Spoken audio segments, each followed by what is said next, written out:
नमस्कार दोस्तों, मुफ्त के उपचार चैनल में आप सभी लोगों का स्वागत है। मैं प्रदीप आज आप लोगों से बच्चों की लंबाई बढ़ाने के विषय को लेकर के आज चर्चा करेंगे कि जिन बच्चों की लंबाई बढ़ नहीं रही हो उनके लिए एक विशेष काम है जो करने से आपको बहुत अच्छा परिणाम देखने को मिलेगा। जिन बच्चों की लंबाई नहीं बढ़ रही हो तो उनको ज़्यादातर कैल्शियम की आवश्यकता पड़ती है। कैल्शियम की आवश्यकता से क्या होता है कि हड्डियां मजबूत होती हैं और हड्डियां मजबूत होने से हड्डियों का विकास अच्छा होता है। कैल्शियम का स्रोत अच्छा बना रहेगा तो हड्डियों का विकास बहुत अच्छा होगा और हड्डियों का यदि विकास अच्छा होगा तो उसकी लंबाई बढ़ेगी। तो लंबाई बढ़ाने के लिए सबसे अच्छा आसान उपाय मैं बता दूं। लंबाई बढ़ाने के लिए 1 गिलास गन्ने के रस में,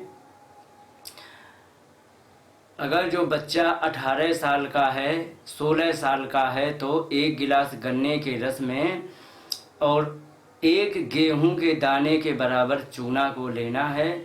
और ये यदि लेते रहेंगे तो ये 21 साल तक यदि कोई व्यक्ति चूना खाएगा तो केवल लंबाई बढ़ाने का काम करेगा। इससे लंबाई बढ़ती है और कई एक समस्याएं टल जाती हैं, जैसे हड्डियों की कोई समस्या, दांतों का दर्द आदि है तो ये भी चला जाता है। चूने से यदि हम लंबाई बढ़ाने का उपाय करते हैं तो ये केवल 21 साल तक लागू होता है। 21 साल के अंदर यदि बच्चे की लंबाई नहीं बढ़ रही है तो हम चूना दे के बड़ी आसानी से उसे हम ठीक कर सकते हैं और उसकी लंबाई बढ़ जाएगी। इसलिए सबसे आसान उपाय है उसके लिए कि गन्ने के रस में 1 गेहूं के दाने के बराबर चूना लें। अगर जो बच्चा 10 साल का है तो आधे गेहूं के दाने के बराबर, और यदि बच्चा और छोटा है 5 साल का है, उसकी लंबाई बढ़ानी है तो उसको मात्र जीरे के दाने के बराबर ही चूना देना है। और इतना चूना आप दही में भी दे सकते हैं, गन्ने के रस में भी दे सकते हैं।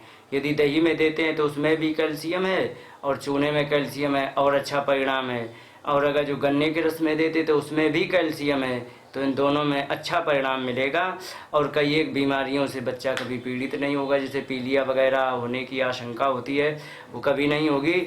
इसलिए आप सभी लोगों से निवेदन है, जिन बच्चों की लंबाई ना बढ़ रही हो तो उनको सबसे आसान उपाय दही में या गन्ने के रस में हम चूना दे करके उसे हम लंबाई बढ़ा सकते हैं। एक बार पुनः ध्यान दें कि अगर जो बच्चा 5 साल का है तो उसे मात्र जीरे के दाने के बराबर, 10 साल का है तो उसे आधे गेहूं के बराबर दाने के बराबर, और यदि 15 वर्ष का है तो आप उसे 1 गेहूं के दाने के बराबर चूना दे सकते हैं और उसका बहुत अच्छा परिणाम आप लोगों को देखने को मिलेगा। बड़ा ही अच्छा इसका परिणाम है। आप लोग इसको देखें और इसका लाभ उठाएं। बहुत ही कम खर्चे में आसानी से इसका इलाज हो जाता है। एक बात और बता दें कि आजकल भ्रांति ये हो गई है कि जो डॉक्टर पैसे ज़्यादा लेता है उसकी दवा अच्छी होती है। ये बिल्कुल गलत है। कभी कभी गांव का वैद्य जो फ्री में इलाज करता है उसकी दवा बहुत अच्छी काम करती है और कभी कभी अच्छे डॉक्टर फेल हो जाते हैं। तो कभी भी पैसे से योग्यता का आकलन मत करें। योग्यता तो हमेशा योग्यता ही होती है, उसमें पैसे का कोई लेना देना नहीं। इसलिए जो मुफ्त का उपचार है, इस सभी समस्याओं का परीक्षण किया हुआ उपचार है, सभी का परीक्षण किया है, तब मैं आप लोगों के सम्मुख पहुंचा रहा हूं। और इसलिए आप सभी लोग विश्वास के साथ इसे करें, आपको बहुत अच्छे परिणाम देखने को मिलेंगे। 15 दिन के अंदर ही परिणाम देखने को मिलेगा। और इसी विश्वास के साथ आप सभी लोगों से आज्ञा चाहूँगा। नमस्कार, जय हिंद।